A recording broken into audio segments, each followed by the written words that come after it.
अयोध्या के तारीखी तनाज़े के हल के लिए सुप्रीम कोर्ट के हालिया अहकामात के पेश नजर आज लखनऊ में all India Muslim personal law board, Babri मस्जिद एक्शन कमेटी और जमीयतुल उलमा समेत कई अहम तंजीमों के जिम्मेदार लोगों ने आपस में सलाह मशवरा किया।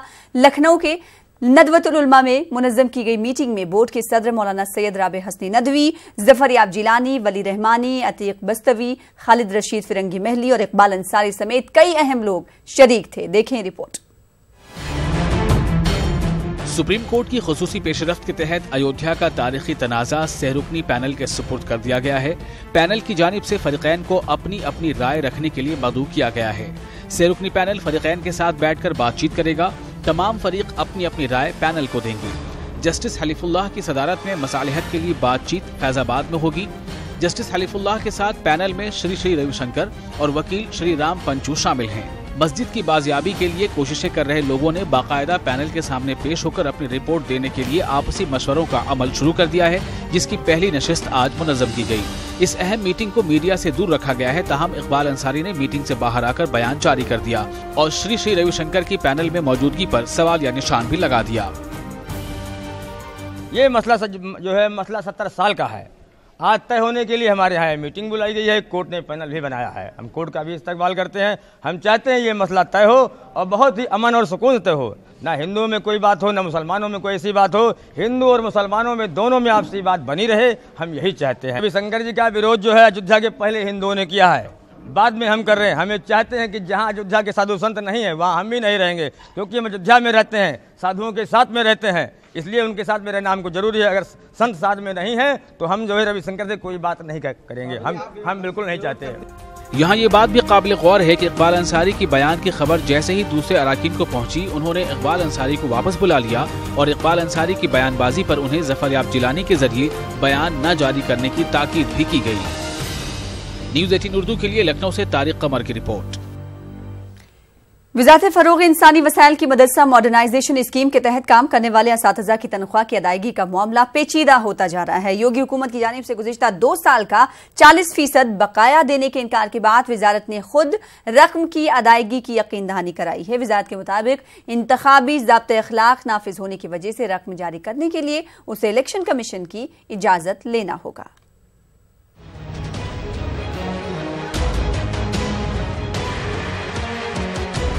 वज़ारत फ़रोग़ इंसानी वसाइल के तहत चलने वाली मदरसा टीचर स्कीम का तकरीबन 1000 करोड़ से ज्यादा मरकजी हुकूमत पर बकाया है। 3 सालों से वज़ारत इन टीचरों को तनख्वाह नहीं दे सकी है। पिछले साल सितंबर में 440 करोड़ रुपए प्रोजेक्ट अप्रूवल बोर्ड से मंजूर किए गए थे, लेकिन इसी साल वज़ारत ने अपनी स्कीम की फंडिंग में बदलाव करते हुए गाइडलाइन जारी किए, जिसके तहत फंडिंग का 40% शेयर रियासतों को अदा करना होगा।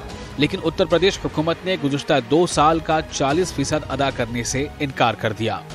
मानव संसाधन विकास मंत्रालय की मदरसा आधुनिकीकरण योजना में पूरे भारत के 50,000 और अकेले उत्तर प्रदेश के 25,000 मदरसा आधुनिकीकरण टीचर काम करते हैं। पिछले 3 सालों से मदरसा आधुनिकीकरण टीचर्स को मानव संसाधन विकास मंत्रालय द्वारा केंद्रांश मानदेय नहीं दिया गया है, जबकि प्रोजेक्ट अप्रूवल बोर्ड ने 22 सितंबर 2018 को 358 करोड़ रुपए मदरसा टीचरों के मानदेय के लिए मंजूर किया था। वही किरकिरी होने के बाद वज़ारत फ़रोग़ इंसानी वसाइल ने यू टर्न ले लिया है और वाज़े किया है कि मदरसा बोर्ड के असातिज़ा की तनख्वाहों की अदायगी में रियासतों का 40% शेयर 2018-19 से नाफिज होगा। हम लोगों ने प्रोजेक्ट अप्रूवल बोर्ड के नॉन ऑफिशियल गवर्नमेंट मेंबर होने के नाते हम लोगों ने उनको प्रपोजल दिया था कि नई जो 100% जो पहले के जो स्कीम में जिस तरह से चलते आ रहा था उसी तरह 100% जो केंद्र की जो स्कीम्स है उसको फंड को दिया जाए। अभी क्या है कि उत्तर प्रदेश से भी रिक्वेस्ट आए थे उनके एजुकेशन सेक्रेटरी के द्वारा, उनके मंत्री के द्वारा भी, और हम लोगों ने उसमें फिर बातचीत सेक्रेटरी से कर अभी जो 16-17 और 15-16 के जो बजट थे उसको अब 100% हम लोगों ने जो एजुकेशन डिपार्टमेंट MHRD की तरफ से अब रिलीज किया जाएगा उसको हम लोगों ने करेक्ट कर लिया है और 18-19 ऑनवर्ड्स जो होगा वो 60-40 के हिसाब से जाएगा, जिसको मुझे लगता है कि स्टेट गवर्नमेंट भी इसको मान जा रही है। उनका लेटर भी आ गया है और अब क्योंकि आचार संहिता लग गया है, हम लोग बात करें इसको, अब चुनाव आयोग के पास में आज या कल चला जाएगा और वहाँ से आने के बाद में लेटर जो फंड है उसको तुरंत रिलीज कर दिया, क्योंकि ये फंड पहले ही सैंक्शन हो गया था, इसलिए मुझे लगता है कोई दिक्कत नहीं है। अब जो इतने दिनों से जो पैसा रुका हुआ था अब और केंद्र के द्वारा रिलीज कर दिया जाएगा। सितंबर में तनख्वाहों की अदायगी के लिए वजारत फरोग़ इंसानी वसाइल ने रकम जारी कर दी थी, लेकिन यूपी हुकूमत को मदरसा असातिज़ा की तनख्वाह जारी करने की कोई जल्दी शायद नहीं थी। अब जबकि इंतखाबी ज़ाब्ते अखलाक नाफिज हो चुका है, ऐसे में इलेक्शन कमीशन से मंजूरी लेकर रकम जारी करने की बात कही जा रही है। ऐसे में सबसे बड़ा सवाल ये है कि जिस हुकूमत ने सितंबर 2018 से मदरसा असातिज़ा की तनख्वाहों को जारी करने में संजीदगी नहीं दिखाई, क्या वो अब संजीदगी से काम लेगी? न्यूज़ 18 उर्दू के लिए दिल्ली से खुर्रम शहजाद की रिपोर्ट। उधर बिहार के मदरसों में जदीद तालीम का निफाज खटाई में है। असरी उलूम के मामले में बिहार मदरसा एजुकेशन बोर्ड का दावा महज पानी का बुलबुला साबित हो रहा है। SPQEM के तहत बहाल साइंस के टीचरों को 3 साल में तनख्वाह नहीं मिली है। वहीं मामूली तनख्वाह पर मदारिस में बहाली के लिए साइंस के टीचर दस्तयाब नहीं हो रहे हैं।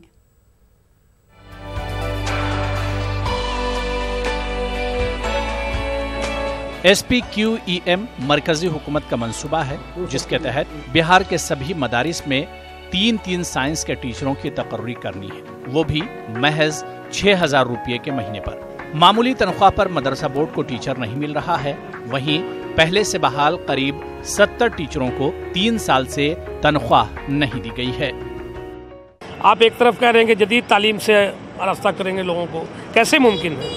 साइंस ग्रेजुएट होगा, 6,000 में कलील तनख्वाह में वो काम करेगा, वो भी 4 साल से उनको तनख्वाह नहीं मिलेगी, ये मुमकिन ही नहीं है। सरकार अगर चाहती है कि तालीम बेहतर से बेहतर हो, जदीदकारी हो, साइंस टेक्नोलॉजी में अल्पसंख्यक के बच्चे आगे बढ़े, तो उनको सबसे पहले उनकी तनख्वाह कम से कम 25,000-30,000 करना होगा।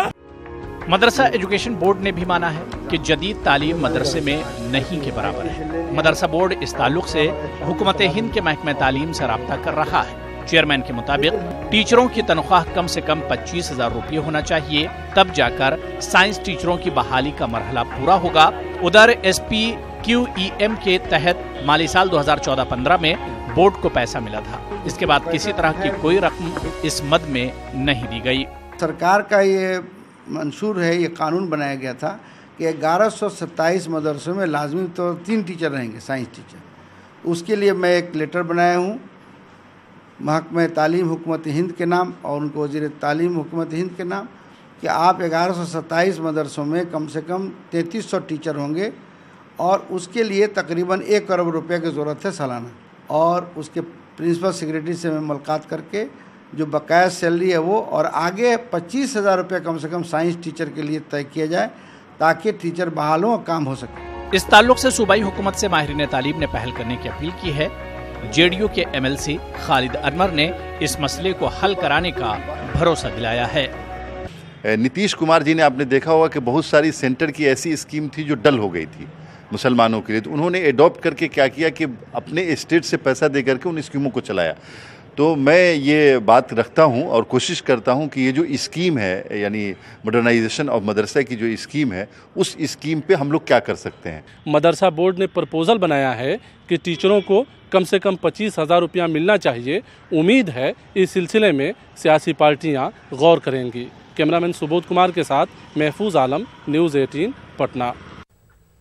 सुप्रीम कोर्ट ने इलेक्शन कमीशन से ये बताने को कहा है कि वो उन वोटरों को लेकर क्या इकदाम उठाने वाला है जिनके नाम आसाम के कौमी शहरी रजिस्टर यानी NRC में नहीं हैं, लेकिन वोटर लिस्ट में मौजूद हैं। Chief justice Ranjan Gogoi, justice Deepak Gupta और जस्टिस संजीव खन्ना की बेंच ने एक अर्जी की समाअत के दौरान कमीशन को नोटिस जारी करके जवाबी हलफनामा दायर करने की हिदायत दी है।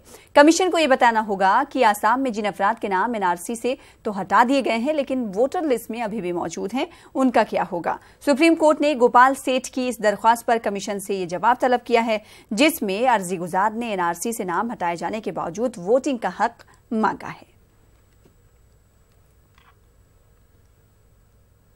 मगरबी बंगाल की 42 लोकसभा सीटों के लिए तृणमूल कांग्रेस ने अपने उम्मीदवारों का ऐलान कर दिया है। वजीर आला व TMC सदर ममता बनर्जी ने प्रेस कॉन्फ्रेंस में उम्मीदवारों के नाम का ऐलान किया। इस मर्तबा तृणमूल कांग्रेस ने 6 मुस्लिम उम्मीदवार भी मैदान में उतारे हैं। ममता बनर्जी ने प्रेस कॉन्फ्रेंस करते हुए लोकसभा इंतखाबात 2019 को मुश्किल करार दिया, लेकिन तमाम सीटों पर अपनी जीत का दावा भी ठोका। हम तो ऑलरेडी विधायक है, तो हाँ ठीक है, मुझे खुशी हो रही है। तो वही क्या करना चाहेंगी, क्या काम बाकी रह गया था जो आपको लगता है कि इस बार अगर मौका मिला तो? अभी तो पहले तो इलेक्शन लड़ना है, तो 29 अप्रैल को वोट है, तो लड़के जीतना है। और इसके बाद इसके माध्यम से जो बीजेपी जो 5 साल में जो किया है खराब कंट्री के लिए, वो सबको ठीक करना है। कि लगता है कि इस बार इलेक्शन चैलेंजिंग होगा? डेफिनेटली बहुत ही चैलेंजिंग है, पर हम लोग जीतेंगे। तैयारी किस तरह से कर रही है? किस तरह से तैयारी करेंगे? तैयारी तो अब हो चुकी है, अब तो बस लड़ना है। अब कल से मैदान में। लोकसभा इलेक्शन के लिए आज तृणमूल कांग्रेस ने अपने उम्मीदवारों के नामों का ऐलान कर दिया है। वज़ीर आला ममता बनर्जी ने आज फहरिस्त जारी की है। उस फहरिस्त में 6 मुस्लिम उम्मीदवारों को भी टिकट दिया गया है। इस इलेक्शन में जहां ममता बनर्जी ने बंगाल की 42 लोकसभा सीटों में 42 सीटों पर भी कामयाबी हासिल करने का दावा किया है, वहीं साथ ही साथ इस बात का भी एतराफ़ किया है कि इस बार का इलेक्शन चैलेंजिंग होगा। बहरहाल देखना यह है कि आने वाले दिनों में ममता बनर्जी की जीत का दावा कितना सही साबित होता है। कैमरामैन औशित के साथ शबाना एजाज, न्यूज़ 18, कोलकाता। मुंबई में धीरू भाई अंबानी स्क्वायर पर आज म्यूजिकल फाउंटेन शो का एहतमाम किया गया है। इस प्रोग्राम की खास बात यह है कि यहाँ फौज के और पुलिस के जवान अपने अहले खाना के साथ मदऊ किए गए हैं। प्रोग्राम में रिलायंस इंडस्ट्रीज के चेयरमैन मुकेश अंबानी के अलावा अंबानी खानदान के दीगर अफराद भी शरीक हैं। प्रोग्राम से रिलायंस फाउंडेशन की चेयरपर्सन नीता अंबानी ने खिताब करते हुए फौज और पुलिस के जवानों का खैर मकदम किया। नीता अंबानी ने फौज और पुलिस के जवानों को मुल्क की आन बान और शान करार दिया।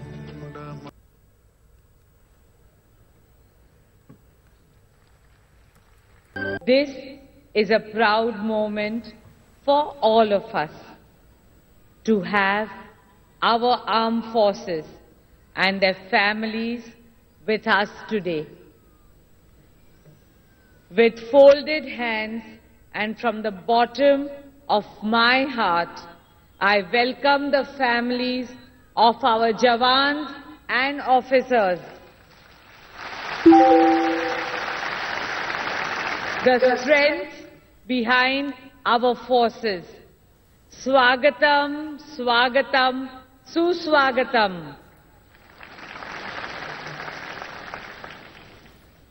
आपका परिवार हमारा परिवार है। आपका परिवार पूरे देश का परिवार है। आप हैं तो हम हैं। आज की शाम आपके नाम।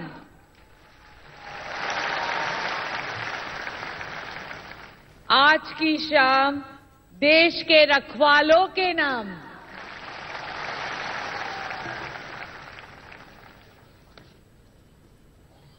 Our motherland was in your safe hands yesterday. It is in your safe hands today. It will be in your safe hands tomorrow and forever. And for that, we are all eternally grateful. Delhi हुकूमत की जानिब से अजमेर जाने वाले जायरीन के लिए बुराड़ी में कैंप लगाए गए हैं। इस मरतबा केजरीवाल हुकूमत की जानिब से किए गए जायरीन के लिए इंतजामात से काफी खुशी जायरीन में देखी जा रही है।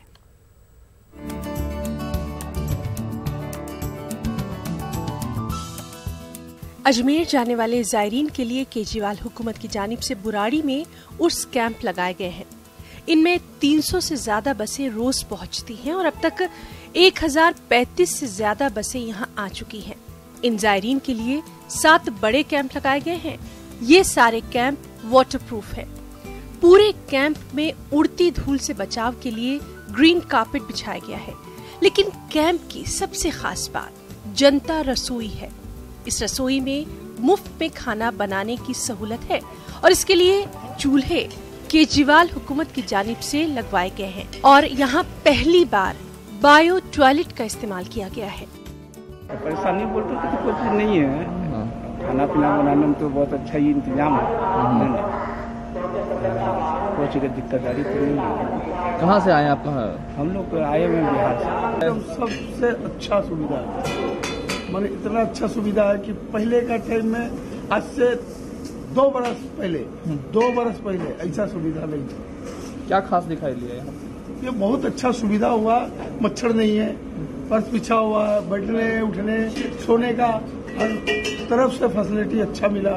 सुविधा सब चीज का है, हर तरह का सुविधा अच्छा मिला ये साल में, बहुत अच्छा लगा। घूर कर भी बैठ कर भी सब साथी मार्केट करके सब अच्छा लगा। अगले साल से मुझे बहुत अच्छा लगा। कैंप में हजारों लोगों की आमद को देखते हुए पार्किंग और सिक्योरिटी का खास इंतजाम किया गया है। कैंप से जामा मस्जिद जाने के लिए स्पेशल DTC बसें लगाई गई हैं। दूसरी जानिब सफल के जरिए सस्ती सब्जियां, मदर डेयरी के जरिए दूध का इंतजाम किया गया है। इसके अलावा दिल्ली जल बोट से लेकर एम्बुलेंस और मेडिकल की खास सहूलत यहां मुहैया करवाई जा रही है और कव्वाली का भी इनेकाद किया जा रहा है। कैंप में साफ सफाई के इंतजाम के लिए MCD को जिम्मेदारी सौंपी गई है और तकरीबन 100 सिविल डिफेंस वॉलंटियर्स यहाँ लगाए गए हैं। खास तो देखिए हमारा पिछली बार भी था, इस बार भी है कि सफाई रहे अच्छी, लोगों को अच्छे सहूलियात मिले। पिछली बार हमने किचन बनाया था, उसकी कैपेसिटी बढ़ा दी, उसमें कम सिलेंडर कम चूल्हे थे। इस बार उसके लगभग 2.5 गुना कर दिया पिछली बार से, उसे किया। पंडाल की कुछ स्थिति सही की, जहाँ जहाँ कमियां थी। मस्जिद को बहुत अच्छा किया पिछली बार से। टॉयलेट्स के ऊपर सारा ध्यान दिया, ग्राउंड में सफाई बनी रहे इस पे ध्यान दिया। सुरक्षा पे इस बार बहुत अच्छा काम हुआ है और पुलिस तैनात रही, पुलिस ने अच्छा सपोर्ट किया है, छोटी चीजों पे भी ध्यान दिया। दिल्ली सरकार के जरिए लगाए गए इस कैंप को मॉडल कैंप करार दिया जा सकता है, क्योंकि यहाँ पर 100 से ज्यादा सिविल डिफेंस के वॉलंटियर हैं, बावर्ची खाना है जिसमें गैस का फ्री और मुफ्त खाना पकाने का इंतजाम है। इसके अलावा साफ सफाई का खास तौर से ख्याल रखा गया है, जबकि सिक्योरिटी को भी पूरी तरजीह दी गई है। इस पूरे मामले को लेकर कहा जा सकता है दिल्ली सरकार ने एक बेहतर काम किया है। कैमरामैन गौरव शर्मा के साथ खुर्रम शहजाद, न्यूज़ 18 दिल्ली। और बुलेटिन के आखिर में बेसाख्ता देखिए और मुझे दीजिए इजाजत। आदाब।